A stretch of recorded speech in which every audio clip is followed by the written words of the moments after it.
धीरे धीरे अंडा को तरकारी बनाऊंगी, पुतौ हमर दुगो बच्चा जन्माएगा। धीरे धीरे अंडा भात खिलाऊंगी, पुतौ हमर दुगो बच्चा जन्माएगा।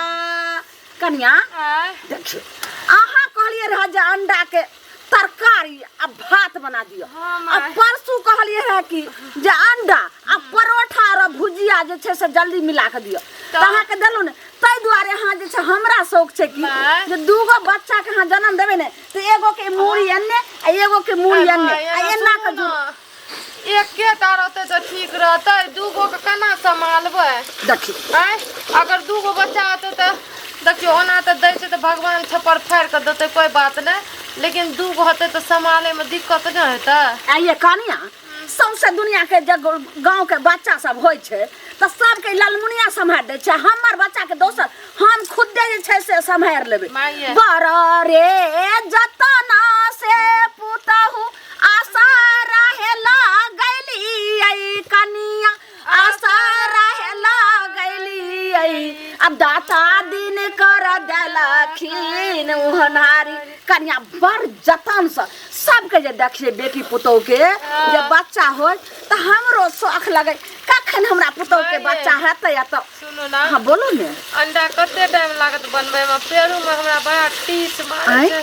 नहीं कन्या बर्दाश्त करू बस तुरंत जे छै से झट सना अहाँ के अंडा आ पट सना भात निकाल के चट सना अहाँ के खिया देबे आ तब फटाक सना बच्चा के तब जन्म दे देबे। माय के एक बेर कहलू खीर खाए के मन करे छै त खीर पूरी भेज देलकै।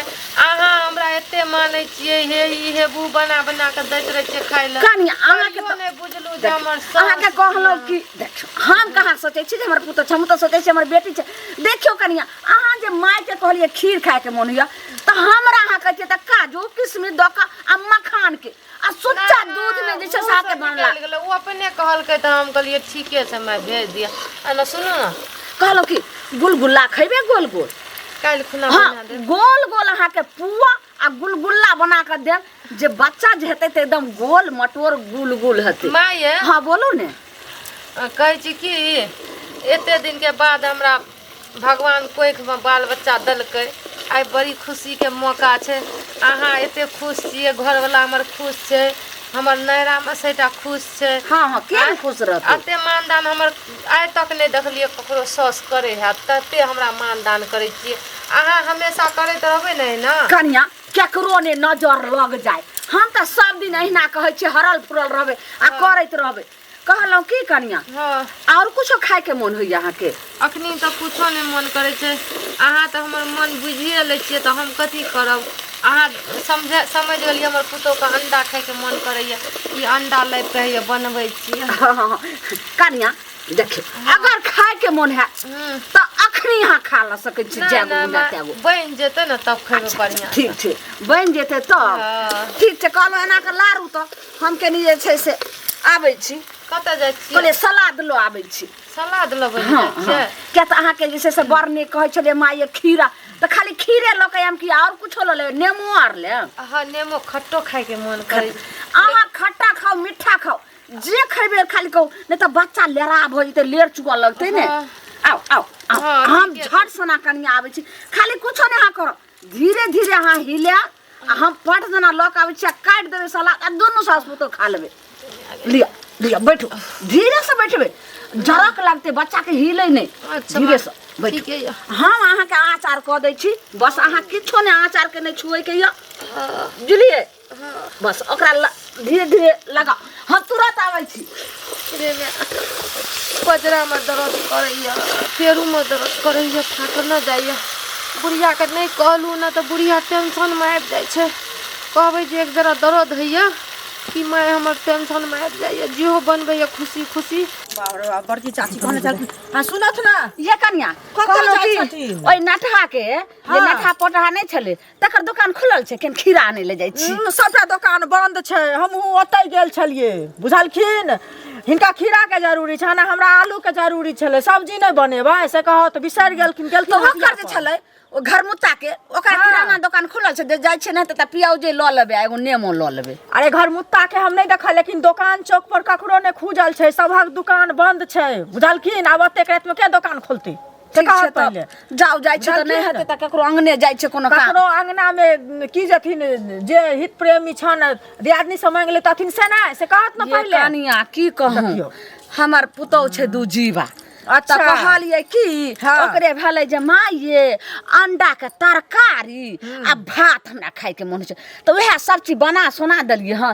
आब कहले की जे हमर पुतौ कहल के सलाद एगो खाली दोसर चीज नहीं एगो खीरा आ एगो नेमो लकाथी त टमाटर नहीं दथिन टमाटर नहीं कछ नहीं खाएम ओकरा त सुनो कनिया के ई चीज खिया दिहथिन नहीं खिएथिन त बुझाई छथिन लड़हा पोठा भ जते धिया पुता से नहीं सोचै छै वह द्वारे त सोचलिए वह द्वारे कहले कि लका नहीं त जाइ छै गांव वाली काकी लगन ओकरे लगन हेतै त बच्चा सब के लेट चुआ लगे छै यहां पर लेट आके घर में य हमरा घर में रहते त हम पहले ये कह देतिए जे हमरा घर में से चलो त लली हेत दूर जा अहाँ त समय हमर गरत क देलो नहीं छै एते अच्छा नहीं एत जा जत जाइ छलु तत जाओ हम जत जाइ छै तत छी यो ह जत लेकिन समय अहाँ हमरा बिलाई नहीं त रास्ता काट के टोक के हमरा अहाँ एते कल समय बर्बाद कत्ता चल गेले माय हमर अभी तक सलाद लबै ले पता नहीं भइयो गेले हे पर छै अभी तक नहीं एले य की जाने गेलिए नहीं लपती है सही रहती एक बार बोल दे छिए ना कनिया आ देखियो ये गेलिए ने हाँ। त की कहूं नहीं भेटले दुकान आर चौक पर सब बंद रहे माय ये दिने में ने कहतिए हमरा खीरा खाए के मन होइया नेमो कोनो अथी ने मन नहीं छै हमर खाए के बुझलिए अहाँ ई टेंशन नहीं लियो जे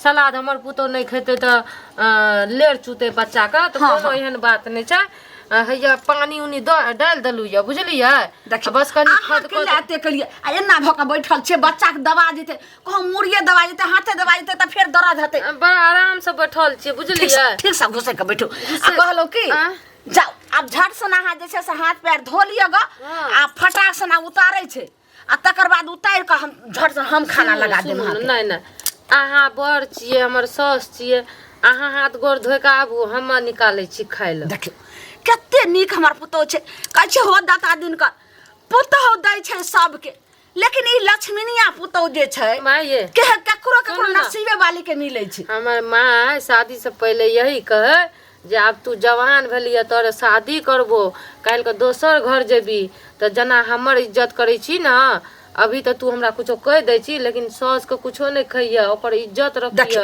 कते नीक अहाँ के माइया नहीं खइया पहले अपन सास के खियैया तकर बाद खइया बुझिया अब हम माय के अपन केना हम भेलू बिगाड़ दिया कनिया एकागो माय रहे छे जे बेटी के उजरल घर बसा दे छे आ एकागो जे माय धछिया होय छे से बसल घर बेटी के उजाड़ दे छे तते ने कान में भरलक तते ने भरलक जे बस फुट भ जाय छे एना नहीं करना चाहिए दोसर के बेटी के घर के उजाड़ना नहीं चाहिए उजरते तो ओकरे न दुख है हां से त समझी कनिया अब झट से ना बनाओ हम परसन आबै छी पानी लक आबै छी की आ पानी उनी सब अथी भर के रखना छिए मग में बुझलिए ठीक छै हम लक आबै छी आ जाओ अहाँ घर हम तुरंत झट से ना खाना लक आबै छी अहाँ बिछौने पर बस खा लेम आ थरियार ने धुओ किया त हमरा अब डर लगत रह धीरे से उठो गमे बड़ अहाँ कनी जैसे कनी नौआ टीस मारे छै बुझलिए कनिया टीस मारियो कनिया खा लियो यह महीना छिया कखन बच्चा अहाँ के भ जात तै द्वारे हम बुझो पेटिया पर जे गेलिए से अंडा लक जौने दौड़ होय खेते उत द क दौड़ लेलिए अच्छा ठीक है कोई बात नहीं अभी मीठा मीठा नहीं है छै दर्द तैना करे छै आज जे खाली अहाँ के बच्चा नहीं हेतै त काल हम जे छै से पेटिया पर से फिर रोहु माछ आ तुरंत सलाद आइन के अहाँ के खिया देम अच्छा अच्छा जो ठीक छै आबै छी आबू टांग ठीक छै आबै छी।